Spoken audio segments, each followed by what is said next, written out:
Lagos, ahí está, perfecto. Bueno, le damos la bienvenida a José Francisco Lagos, director ejecutivo del Instituto de República, asumiendo también parte de la Fundación Chile Siempre y de Educación para Chile, que tiene un importante recorrido en dirigiendo iniciativas, difusión de ideas y de difusión y particularmente la libertad de enseñanza. Eh, Como ya les dije, luego también se nos sumará Constanza Juve, que nos avisó que tendrían un pequeño retraso. Pero bueno, sin mucho más preámbulo y privilegiando y agradeciendo a todos los que se mantienen conectados y se han reintegrado tras la pausa, eh, la idea de este panel es conversar un poco más, con algo más de desarrollo, sobre los principales desafíos para la libertad de enseñanza en nuestro país, pensando tanto en desafíos para la educación, como lo que viene en un eventual proceso constituyente o lo que va a ser el debate en la convención.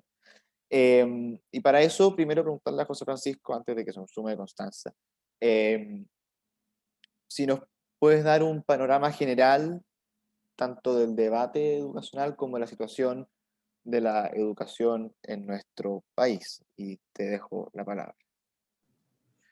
Bueno, muchas gracias Jaime y gracias a todos los que están conectados. A mí me parece que para responder tu pregunta, lo primero que habría que hacer es una especie de marco general de la discusión o contextualización de la discusión, porque hoy día nos vamos a ver enfrentados a temas que son súper profundos en cuanto a la educación, en cuanto a si es un derecho o no, por ejemplo, o en cuanto al rol de la libertad de enseñanza, si esta debe estar constitucionalizada o no, o qué cosa implica la libertad de enseñanza, pero que no se van a enmarcar dentro de un debate en abstracto, sino que se van a enmarcar dentro de un debate que tiene un contexto histórico, por así decirlo, o contingencial o de actualidad, que yo creo que lo van a condicionar bastante. Y ese debate parte sin duda desde el año 2006 con la Revolución de los Pingüinos, cuando en fondo el eje educacional o el aspecto de educación vuelve a ser, o más bien empieza a ser, un tema seguro en la agenda política y social del país. Antes se hablaba muy poco de educación, después era el gran tema a discutir dentro, por ejemplo, de las campañas presidenciales o como motivo en los paneles de actualidad y en la opinión pública. Y quedó un poco la imagen de que el sistema educacional chileno era un mal sistema educacional y no estaba cumpliendo con las expectativas que las personas tenían respecto a ese sistema educacional. Y yo creo que como todas las discusiones públicas o políticas, hay en parte verdad y en parte mito y mentira. ¿Cuál es la parte verdad? Que nosotros teníamos un sistema educacional demasiado pensado en el siglo XX, y no en la última parte del siglo XX, sino que en la primera parte del siglo XX, y que está intentando modernizarse, pero que está con los problemas de crecimiento de una modernización que era un poco inorgánica.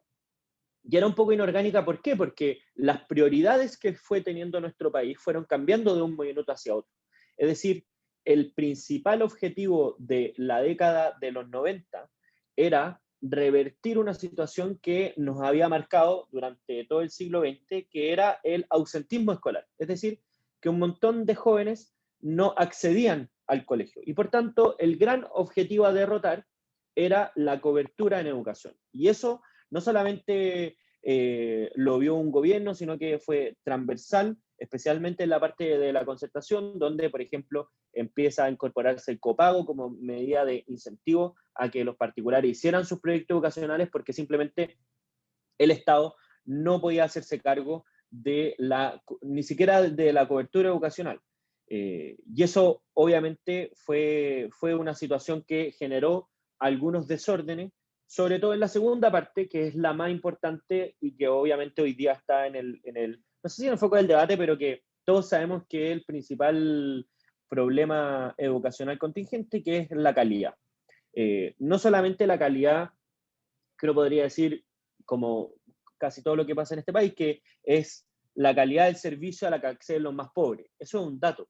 Hoy día nuestro país tiene un problema transversal de calidad. O sea, un buen colegio hoy día en Chile no es un colegio extraordinario en comparación con el mundo. Es un colegio que te prepara bien para una prueba estandarizada que te permite entrar o no a la universidad. Y yo creo que eso es un problema. Nuestros colegios de élite también son malos colegios en comparación a sus símiles en otras partes del mundo. Y yo creo que ese es un gran desafío, porque el problema de la calidad viene a ser un problema que es transversal al sistema, no solamente escolar, sino que también preescolar, y yo creo que en universitarios donde más estamos dando la pelea en el último tiempo. ¿Cuál es el problema de haber identificado ese segundo problema? Valga la redundancia. Es que hoy día lo que vemos es que la discusión política o la discusión pública no lo ha absorbido como el gran problema a resolver. Y si nosotros miramos las discusiones educacionales del último tiempo, ninguna, piensen en la educación escolar o en la educación universitaria, ninguna tiene directa relación con la calidad. Y es más, yo creo que las consecuencias las consecuencias de muchas políticas que se han discutido pueden tener consecuencias perniciosas para efectos de la calidad o condicionar de mala manera la calidad.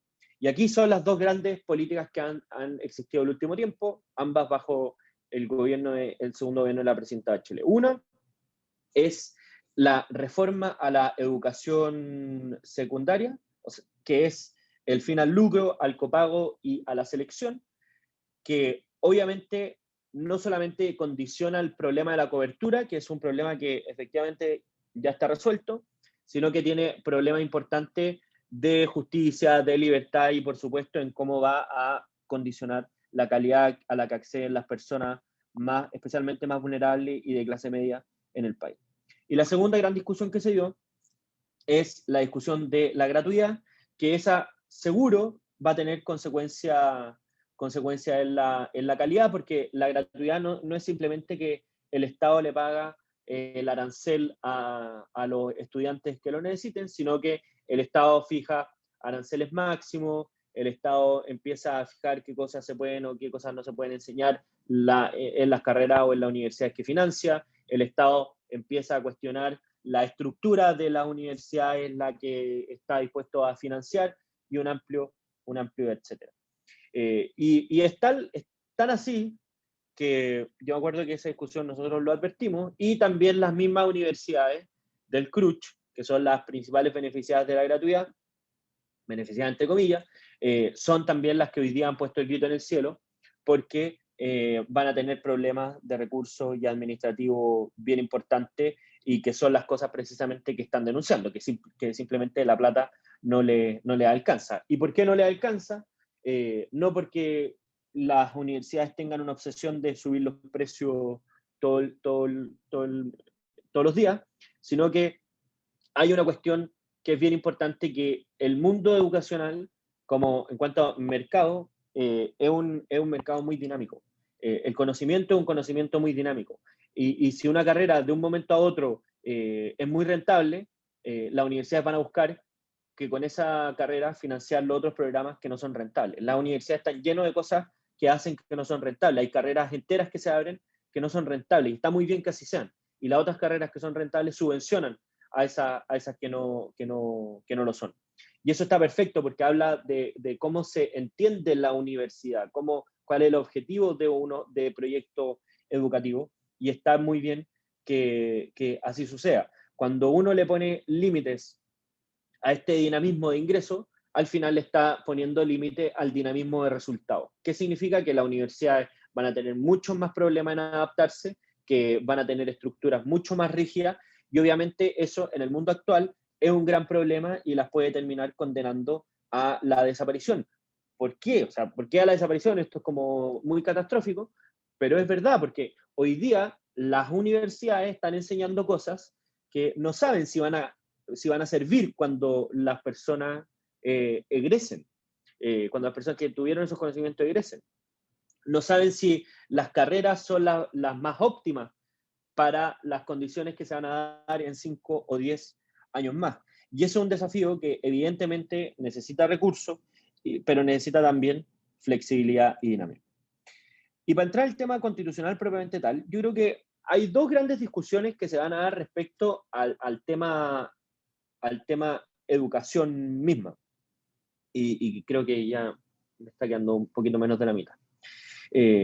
El primer gran tema es en cuanto a si la educación es un derecho o no es un derecho, y la segunda discusión es el rol que va a tener la libertad de enseñanza en la Constitución.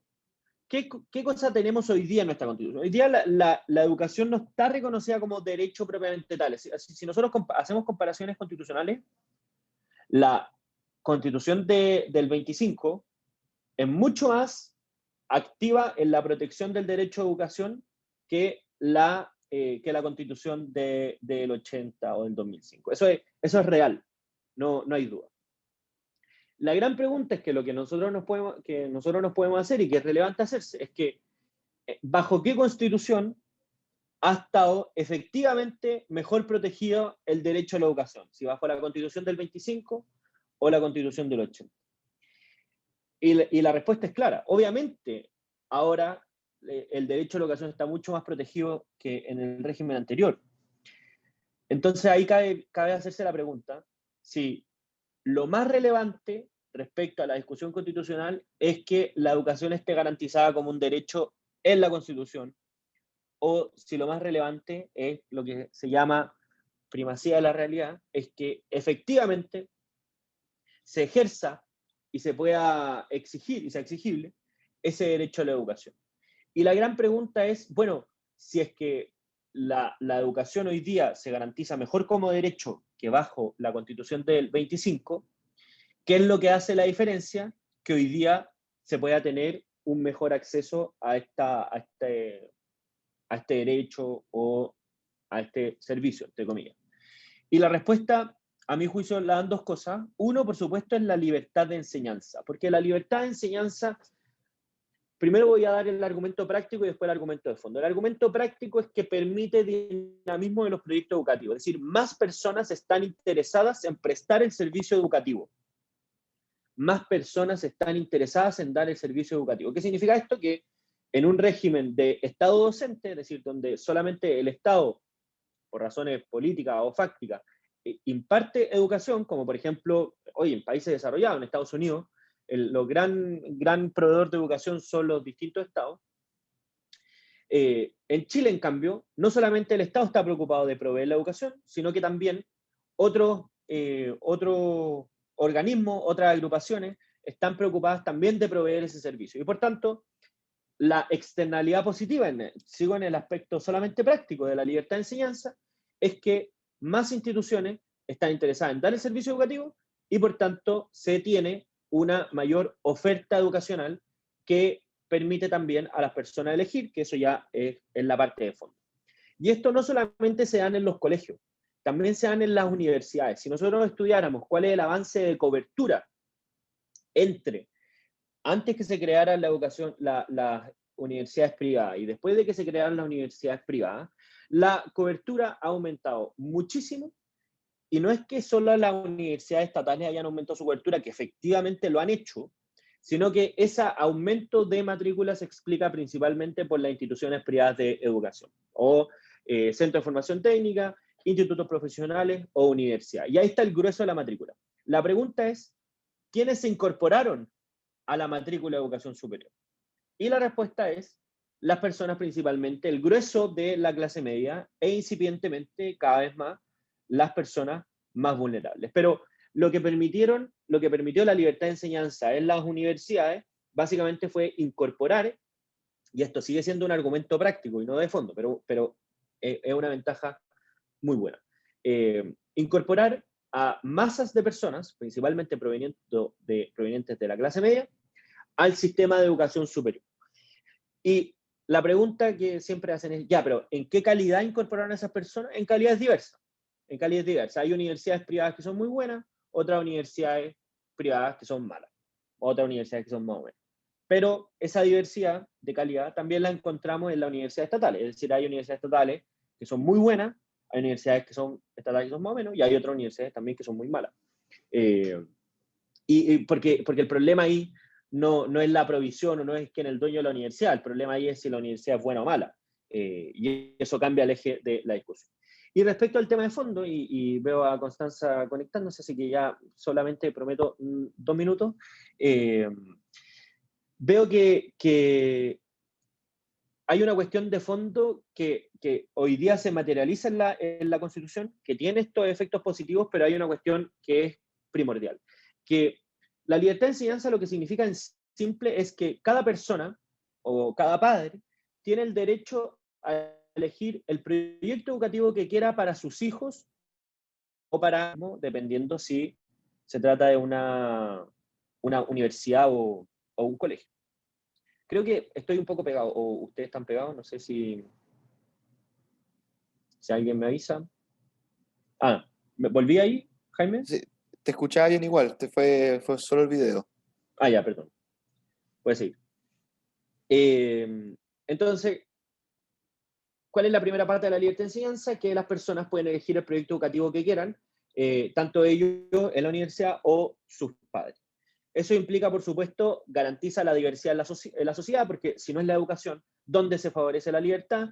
Y por tanto, la educación entendida como la continuación de una actividad que se inicia dentro del hogar, el colegio tiene que materializar lo que quieren los padres para enseñarle a su hijo. Y en la universidad exactamente lo mismo, solo que el estudiante también el que tiene la elección. Pero implica una segunda cosa que es tanto que se refiere a la posibilidad.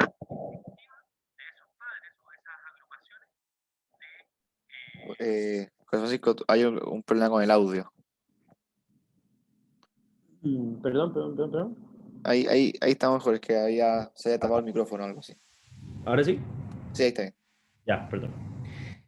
Ya, entonces, implica la segunda pata de la libertad de enseñanza, que es tanto más importante que la primera, es la posibilidad efectiva de concurrir a crear esos distintos proyectos educativos. Porque si tú dices, o la Constitución garantizará, todos tienen derecho a la libertad de enseñanza y a exigir sus proyectos educativos, o a ir al proyecto educativo que ellos quieran, pero no hay oferta de proyectos educativos distintos, entonces tenemos una libertad de enseñanza que es de papel. Lo que se requiere, y por qué la libertad de enseñanza implica estas dos cosas, tanto el derecho a elegir la educación, pero también a proveer esta educación, es que permite que esta libertad de enseñanza sea efectiva.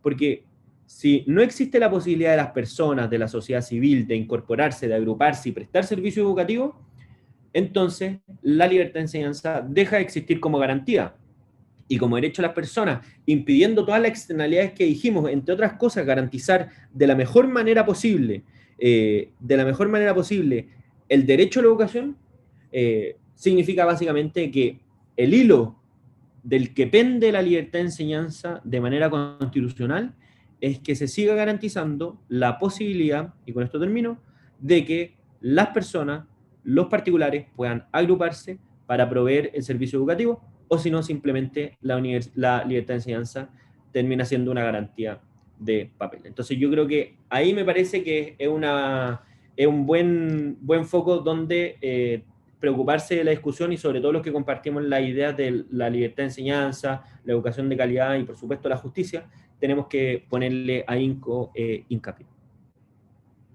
Don Jaime. Muchas gracias, José Francisco, por ese completo y muy al detalle panorama del debate educativo. Ahora, Constanza, a la que agradecemos mucho por haberse sumado, entiendo que habían ciertas explicaciones, pero muchas gracias por sumarse a buena hora. Bueno, Constanza, abogada de la Universidad Católica, constitucionalista, profesora de Derecho Constitucional y ya oficialmente también candidata a constituyente por el Distrito 11, se nos suma ahora al panel. Y preguntarle a Constanza, y siguiendo un poco en la línea de lo que ya decía José Francisco y que también introdujo parte importante de estos temas, eso, en materia constitucional, para luego quizás avanzar más al debate concreto de la convención, quizás. ¿Cómo se recoge la libertad de enseñanza o cómo se recoge el derecho a la educación en nuestra Constitución, en la tradición constitucional, y qué implicancia ha tenido a nivel de jurisprudencia, doctrina o de debates concretos en el Tribunal Constitucional esta misma garantía y qué cosas se pueden ir, qué postura o se pueden ir extrayendo de esos debates a lo largo de la tradición y de los últimos años? De todas maneras, primero, ¿se ve y se oye Sí, bien o no? ¿Sí? sí, todo bien. ¿Sí? Súper. Ya, buenísimo. Bueno, primero muchas gracias a Chile Siempre, Educación para Chile, por la invitación. Muchas gracias, Jaime. Muchas gracias, Tomás. Y hay un gusto también de estar en el panel con José Francisco, con el que además compartimos panel en Radio Agricultura. Así que, nos toca toparnos harto últimamente con José Francisco, ¿no? Dos paneles a falta de uno. Dos paneles, nuevas voces y directo al grano durante esta semana. Así que aprovechamos a hacerle propaganda a nuestro programa. Bueno, a ver, con respecto a este tema, ¿cómo lo trata la Constitución? Algo decía José Francisco, yo me subí un pelito más tarde, pero la tradición constitucional en materia educacional ha cambiado mucho dependiendo de cuánto ha sido el resorte de la educación que entrega el Estado, en el fondo, o el foco, ¿cierto?, de entrega de educación por parte del Estado versus los particulares. O sea, si uno va a la Constitución del 25, se da cuenta que el derecho a la educación está tratado, ¿cierto? Uno no podría decir que necesariamente garantizado, pero sí está tratado. Parte de la lógica de Estado de los años 80 venía precisamente de parte, o proveía por parte del Estado, así lo decía también José Francisco, algo hablaba, ¿cierto?, de las diferencias que han habido en esta materia en el tiempo, y eso cambia completamente después del año 80, donde pasamos de un Estado docente a una sociedad docente, ¿cierto? Donde ya la provisión de la educación hoy día es mixta, donde el porcentaje llega un momento, ¿cierto? Y particularmente después del movimiento pingüino, ¿eh? Que esto fue muy impresionante ver el gráfico en qué minuto la lesión, o mejor dicho, los acción particular subvencionada. Y eso se generó particularmente con los paros, se ocurrió a partir de las tomas. Los papás dejaron en el fondo de creer que, no en todos obviamente, pero que los colegios públicos querían que los niños finalmente tuvieran clase. Entonces llegó un momento en que el gráfico, ¿cierto?, terminó generando que hubiera más alumnos en la educación particular subvencionada que en la educación pública, y hoy día tenemos una provisión mixta, donde ya no es el 80% o la educación, el 80% no es proveída por el Estado, sino que es un porcentaje minoritario de educación particular pagada, un grueso en la educación particular subvencionada y, cierto, un porcentaje importante en la educación pública. ¿Ah? ¿Cómo lo trata la Constitución? Para ir directo al punto, pero me parecía importante tener claro también esos elementos porque era directamente proporcional de cómo era tratado por parte de las constituciones. La Constitución trata en dos numerales, ¿cierto?, del artículo 19, no me voy a poner latera con esto, pero el artículo 19 es el artículo que trata sobre los derechos fundamentales y trata de dos formas la educación, ¿ya? Por una parte como un derecho de primera generación, es decir, una libertad clásica, como sería la libertad de enseñanza, que ya lo decía José Francisco, ¿cierto? Y lo toca desde una perspectiva de la libertad, no solamente la libertad de cátedra, sino que la libertad que tienen los establecimientos educacionales para poder administrar, organizar, ¿cierto? Y poder finalmente estructurar su propio establecimiento. Y una segunda manera, ¿cierto?, en que lo toca es a través como un derecho social, ¿verdad? Un derecho de segunda generación. Y ahí está precisamente el derecho a la educación. Y toca, ¿cierto?, esto como conceptos mínimos que se tienen que cumplir y garantizar. Y tiene que ver en ese sentido con que el mínimo de derecho a la educación tiene que ser educación media obligatoria. Ahora se le ha ido sumando la promoción de la educación parvularia, el segundo nivel de transición, ¿cierto?, también como obligatoria, y bien la promoción, ¿verdad?, de cultura y la promoción, por supuesto, evidentemente lo que es un derecho social. ¿Por qué? Porque se tiene que otorgar, ¿verdad?, un determinado bien, en este caso un determinado servicio. ¿Y por qué la libertad de enseñanza como una libertad clásica? Porque ahí el rol ya no es entregar, sino que el rol que tiene el Estado ahí es abstenerse, ¿cierto? O sea, dejar finalmente que la esencia de este derecho sea resguardada, para que precisamente los establecimientos puedan organizarse, administrarse, y también obviamente dentro de esa libertad se ha estimado que está la libertad de cátedra y que se da fundamentalmente en la educación terciaria, ¿cierto? Lo que sería la educación universitaria, centro de formación técnica, institutos profesionales, etc. Así lo trata la Constitución. ¿Dónde hemos tenido conflictos en términos de la jurisprudencia, el Tribunal Constitucional o en general, donde hemos tenido un conflicto? ¿En cuánto puede el legislador regular los establecimientos educacionales, ¿verdad? Y ahí yo diría que quizás uno de los fallos emblemáticos fue el fallo en relación con la selección, el término de la selección, el financiamiento compartido y el lucro en la educación particular subvencionada, ¿verdad? Esa fue una discusión que se llevó al Tribunal Constitucional con voto dirimente del presidente, ahora que está de moda este tema del voto dirimente, del presidente Carlos Carmona en ese momento, se decidió que era constitucional ese proyecto, pero había muchos cuestionamientos relacionados con que si los establecimientos educacionales tienen, particulares subvencionados particularmente, que reciben recursos del Estado, tienen que tener una regulación, ¿cierto? Obvio, pero punto, ¿hasta qué punto se regula? Se puede prohibir que los padres puedan aportar la educación de sus hijos, se puede prohibir, ¿cierto?, el lucro en la educación particular subvencionada, se puede prohibir que también los colegios puedan tener ciertos criterios de selección, por ejemplo. Bueno, el Tribunal Constitucional estimó que sí se podía, con voto directamente, como decía anteriormente, y es ahí donde está la principal discusión respecto a la libertad de enseñanza. ¿Hasta qué punto tú regulas? ¿Hasta qué punto, cierto, tú puedes de alguna manera afectar lo que sería la libertad de los establecimientos educacionales de poder prestar, ¿verdad?, la educación que quieran o entregar, ¿verdad?, lo que sería la educación que quieran para los alumnos? Y obviamente, pegado a eso, ¿cierto?, teniendo en cuenta este panorama general, está el derecho de los padres de decidir respecto a la educación de sus hijos, lo cual se cruza en estos dos derechos que yo señalaba anteriormente: derecho de primera generación, como es la libertad de enseñanza; derecho a la educación, como sería derecho en carácter de derecho social. Y estos dos derechos tocan precisamente el derecho y deber preferente de los padres de educar a sus hijos. No está como un derecho, un numeral especial, ¿verdad?, sino que es tratado a propósito de la libertad de enseñanza, es tratado a propósito del derecho a la educación, ¿cierto? Y aquí es importante, obviamente, porque se relaciona este derecho que está cruzado, ¿cierto?, en estos dos numerales, porque si tú finalmente terminas eh, entendiendo que el colegio, ¿cierto?, el establecimiento educacional, tiene que ser simplemente un proveedor, ¿verdad?, una especie como de instrumento finalmente de un otorgamiento de contenidos que ya viene previamente definido, de la manera en que te dicen que tienen que entregarlo, casi que con los profesores que te dicen que tienen que estar ahí, etcétera. Bueno, evidentemente que eso termina afectando un poco el poder de decisión que tienen los padres. Y por otro lado, también pasa con el hecho de terminar con lo que sería, o mejor dicho, disminuir lo que sería la diversidad de proyectos educativos. Eso también afecta, ¿cierto?, el derecho que finalmente tienen los padres de poder educar a sus hijos, decidir respecto a la educación de sus hijos, porque le quita poder de decisión. Si tú uniformas en la práctica los distintos tipos de colegios y no...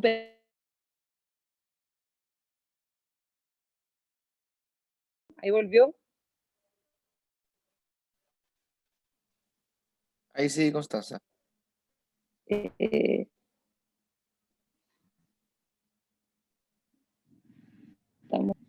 Volvimos, Jaime. Ahí te podemos ver y escuchar, ¿Ahí Constanza, sí? sí. Sí, ¿Sí? sí.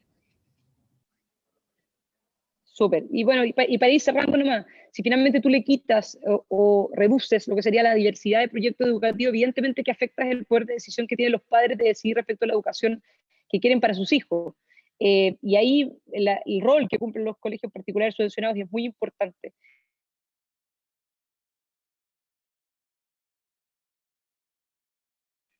De nuevo, ahí se fue Jaime de nuevo. Sí, ¿Sí? pero quedamos en el rol de los particulares subvencionados es muy importante, quedamos, ¿o no? Sí. ¿Aló? ¿Ahí sí? Sí, ¿Sí? Ahí se perfecto. escucha. Sí, no, que muy importante, solamente para cerrar, antes de que se me corte de nuevo, mira, al final del día, esa diversidad de los proyectos educativos, donde yo creo que finalmente esta regulación excesiva ha ido aumentando, es ahí, digamos, donde puede haber una afectación respecto al derecho que tienen los padres de poder decidir en relación con la educación que quieren para sus hijos. O sea, si finalmente terminamos uniformando todo lo que sería la educación particular subvencionada con la educación pública, el 93% de los colegios van a ser iguales, versus el 7% que va a poder decidir con obviamente los recursos que eso implica los colegios particulares pagados. Entonces yo creo que acá va a haber una discusión muy importante respecto de eso en materia constitucional, y es importante obviamente la provisión del servicio de educación, es muy importante, pero también es muy importante, ¿verdad?, poder proteger la posibilidad de que existan diversidad de proyectos educativos de tal manera de poder ampliar la posibilidad que tienen los padres de poder elegir la mejor educación que ellos estimen que puedan tener para sus hijos. Con eso cierro, Jaime, antes de que se me corte nuevo internet. Gracias, Constanza. Y ahora ya entrando más en la contingencia misma, preguntarle a José Francisco, tanto por una parte, sobre qué eje se está desenvolviendo la discusión actual en la educación y cómo ves a los distintos actores involucrados, dígase tanto por parte de los políticos, la acción que ha tomado durante el último tiempo el ministerio o los ministerios anteriores, el movimiento estudiantil, en qué situación se encuentra, viendo que fueron actores muy importantes y relevantes el 2006, el 2011, pero últimamente quizá hay también no activados, la política universitaria, bueno, la situación de la PSU, la violencia relacionada con el boicot. Si es que nos puedes desarrollar un poco ese panorama en tu perspectiva. O sea, yo creo que hoy día lo que vemos en el ambiente de la discusión educacional es bueno, no solo educacional en todos, pero en particular en el educacional es un ambiente político estatizante, es decir, donde el Estado cada vez más se haga cargo de funciones que hasta el día de ayer le correspondían a las personas o a los particulares. Y eso yo creo que tiene la condicionante de las cosas que comentamos anteriormente, especialmente que comentó Constanza y yo también al principio, de que no solamente tiene efectos prácticos importantes, sino que efectos de fondo o de principios que son bien importantes afectando precisamente la libertad de enseñanza. Pero acá voy a poner un ejemplo, que es que como si nosotros solamente nos quedamos en lo práctico o solamente si nos quedamos en la cobertura, podemos poner una limitante bien perjudicial. Y hoy día ya existe una restricción, por ejemplo, a formar colegios subvencionados si es que la matrícula está cubierta en una comuna. Por ejemplo, yo no puedo llegar y abrir un colegio subvencionado si hay cupos para todos los alumnos, ya sea por colegios municipales o por colegios subvencionados. A mí me parece que esa restricción es peligrosísima. Es peligrosísima porque la libertad de enseñanza no busca hacerse cargo, o los colegios particulares subvencionados, o la universidad, lo que sea, no buscan hacerse cargo solamente de la matrícula. El problema a resolver no es la matrícula solamente. El problema a resolver es precisamente la posibilidad efectiva de que los padres cuenten con un proyecto educativo de acuerdo a lo que ellos quieren que sus hijos aprendan. Esa es la necesidad de resolver. Y en ese sentido, es una cuestión bien dinámica, porque de partida los padres pueden cambiar de opinión. Los padres en algún momento pueden querer un proyecto educativo determinado, pero en un momento B pueden querer otro proyecto educativo determinado distinto.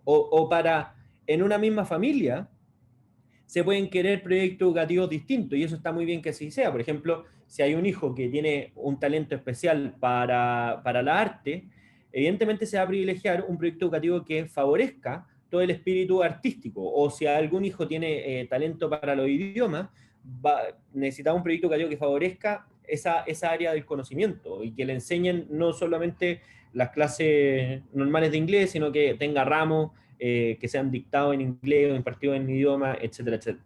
Es decir, es un mundo demasiado dinámico para determinar que porque hoy día, en un momento X, ya existe una matrícula cubierta, no pueda existir otro proyecto educativo distinto, no solamente por la decisión que tomen las familias, que es una decisión esencialmente dinámica, sino también porque afecta profundamente el posible avance en calidad en cuanto a los colegios o las universidades. Voy a hablar de los colegios porque precisamente esta restricción existe en esto y no todavía en las universidades. Pero, por ejemplo, si un colegio subvencionado o estatal lo está haciendo mal y existe una matrícula limitada, es decir, yo no puedo mover a mi hijo del colegio porque no existe más matrícula para eso, evidentemente va a condenar a un grupo indeterminado de personas a estar en un proyecto malo. En cambio, si se libera esa restricción de poder abrir colegios, incluso en aquellos lugares donde ya existe la matrícula cubierta, bueno, se van a dar más competencia, en el sentido que va a llegar un colegio que va a llegar con ganas de hacer las cosas bien, incluso puede ser inspirado en el mismo proyecto educativo, pero que ejecute bien las cosas, administre bien la educación, y le dé una alternativa de calidad a la familia. Es decir, medidas como esas restrictivas, que son legales, ni siquiera son, incluso yo creo que esa puede ser hasta administrativa, son tanto más perjudiciales que lo que se puede hacer en cuanto a la Constitución respecto a la libertad de enseñanza. ¿A qué voy y con esto termino? Que la discusión que se va a dar en la Constituyente es importante, pero no es lo único importante.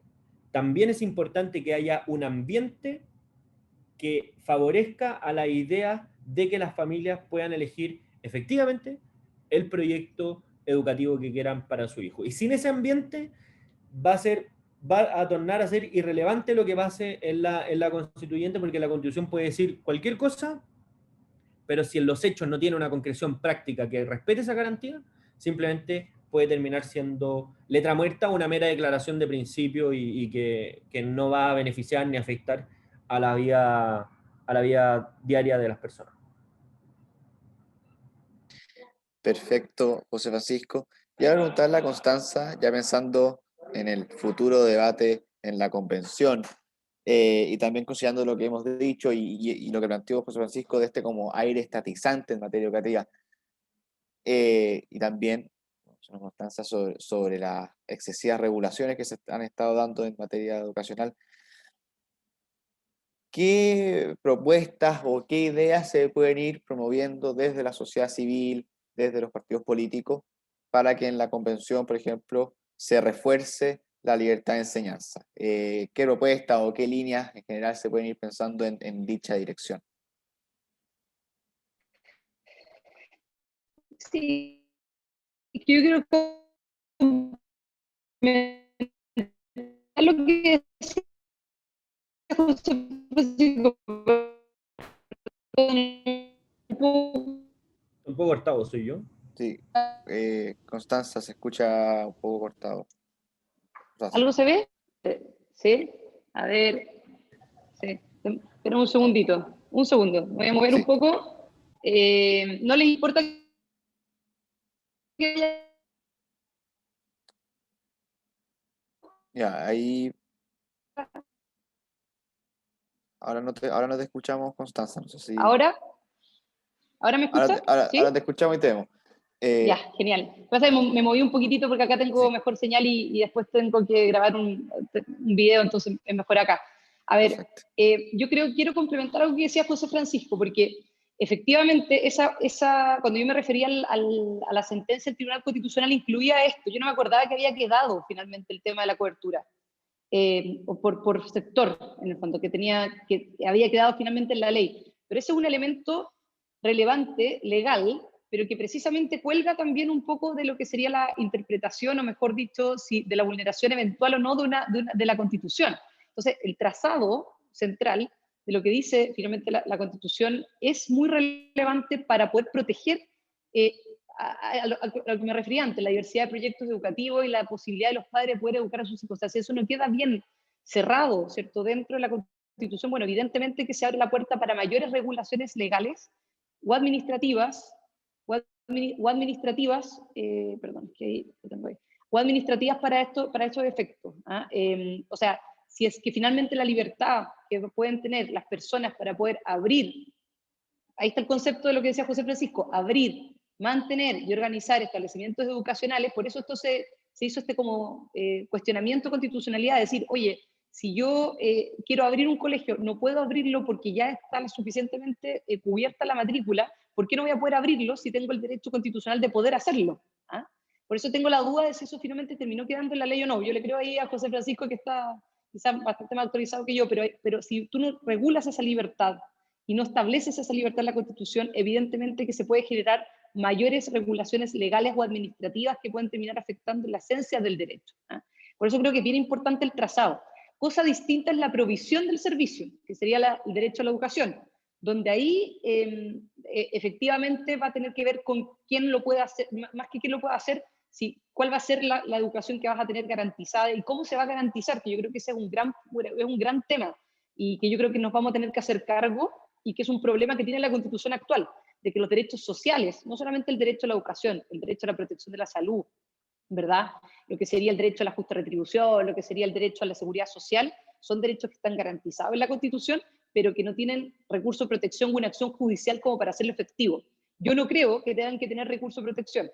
¿Por qué? Porque me parece que hacerlo implicaría judicializar la política. Significaría que los jueces toman las decisiones respecto a política pública, y quien debe tomar las decisiones de política pública son el presidente y el Congreso. ¿Y por qué? Porque ellos son electos. Los jueces no son electos, por lo tanto los jueces no tienen por qué tomar ese tipo de decisiones. Pero sí creo que hay que poner el cascabel al gato y establecer una manera de poder hacer o concretizar ese tipo de derechos sociales para que precisamente no sean meras declaraciones de principio, para que precisamente no sean meras declamaciones o meras aspiraciones o meros propósitos, sino que sean en términos efectivos. Pero sí creo que efectivamente el gran problema que hoy día tenemos eventualmente en materia educacional tiene que ver con un tema de calidad de la educación, sin perjuicio que los particulares subvencionados en la educación secundaria han mejorado y han mejorado bastante, y de hecho son mejores que los colegios públicos, además de que son más, o sea, en general los papás los prefieren porque consideran que son más seguros. Eso te muestran las encuestas, ¿eh? Que quieren lugares seguros para sus hijos, donde hayan clases, etcétera, pero además son de mejor calidad. Y en materia de educación superior, también el tema es calidad, ¿cierto? Tenemos educación superior de buena calidad y de mala calidad, y es así como la política, a través de las leyes y a través de los distintos organismos, como la Agencia de Calidad de la Educación, como sería la Superintendencia de Educación Superior, precisamente están preocupados de ese punto. Pero ese tema, ahí comparto 100% con José Francisco, no es constitucional, es un tema legal. Si yo digo en la Constitución que la educación tiene que ser de calidad, no por eso mágicamente va a ser de calidad la educación. No, hay una manera en que eso finalmente se termina fiscalizando, se termina promoviendo, y la manera en que se concreta eso es a través de políticas públicas de calidad, ¿cierto? A través de legislación y a través, obviamente, de los distintos acuerdos que tienen que ver entre los distintos actores políticos. La Constitución va a ser relevante para poder proteger esa esencia que conversábamos antes, la posibilidad de tener diversidad de proyectos educativos, desde el punto de vista del derecho y deber de los padres de educar a sus hijos, también desde el punto de vista del derecho que tiene cualquier persona de querer abrir un colegio que tenga una determinada, comillas, línea editorial, un colegio que sea más bien propio, o mejor dicho, más enfocado en temas matemáticos, más enfocado en deporte, más enfocado en un sistema quizás no tradicional de educación, o un colegio que tenga un tinte más bien católico, o un tinte más bien evangélico, o un tinte más bien judío. ¿Por qué no? ¿Ah? ¿Por qué no? Y eso va a ser una discusión ideológica que se va a dar en la convención. ¿Ah? Si yo tengo plata pública, ¿puede esa plata pública ir a un colegio que sea religioso? ¿Sí o no? Yo soy partidaria de que sea así, pero conozco, por lo menos la izquierda en general no, está por no. ¿Ah? Que tiene que ser un colegio laico si recibe plata pública. Entonces, esa va a ser una discusión tremendamente importante, y si bien es verdad lo que decía José Francisco respecto de que la manera en que tenemos de cambiarle la vida a las personas no está en la Constitución, sí me parece que va a ser importante para la discusión en términos de lo global y en términos de los derechos que van a tener los padres de poder elegir la educación que tienen para sus hijos y la diversidad de proyectos educativos. Esa discusión se va a dar sin duda, y me imagino que se va a terminar zanjando la Convención Constitucional.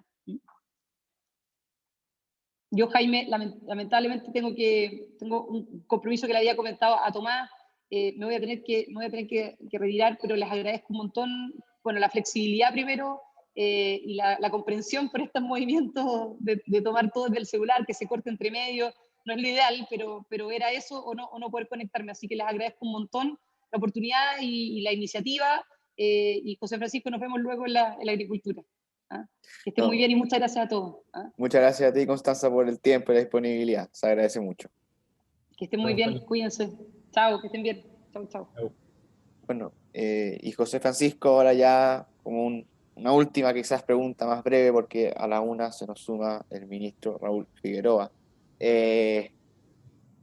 A no ser que, bueno, una última pregunta pensando en que estos tres dirigentes estudiantiles, los que están acá, son personas que o están comprometidas ya en algún cargo, en alguna responsabilidad particular, o desean participar en política universitaria o en el centro de alumno del colegio, lo que sea. ¿Qué recomendación le darías tú pensando no solo en los desafíos concretos, no solo los desafíos que tienen a nivel de su propia comunidad educativa, sino a nivel país, para participar en los distintos temas públicos y influir en los distintos espacios? Quiero decir que estoy en desacuerdo con todo lo que dijo Constanza. No, no. Ahora que se fue aprovechando del pánico. No. Pero a propósito también de lo anterior y conectando con lo que tú preguntaste, yo creo que, a ver, lo que yo quise decir no es que la discusión constitucional no sea importante, creo que es muy importante, da un marco referencial absolutamente crucial, y sin ese puede que se derrumbe todo el entramado social que se ha construido hoy día en base a la libertad de enseñanza. Mi punto es que creo que no va a bastar en la discusión que se viene simplemente ganar la pelea constitucional, y yo creo que hay un elemento tanto más importante que un ambiente que sea favorable para las ideas de la libertad de enseñanza y que los padres puedan elegir la educación que quieran para su hijo.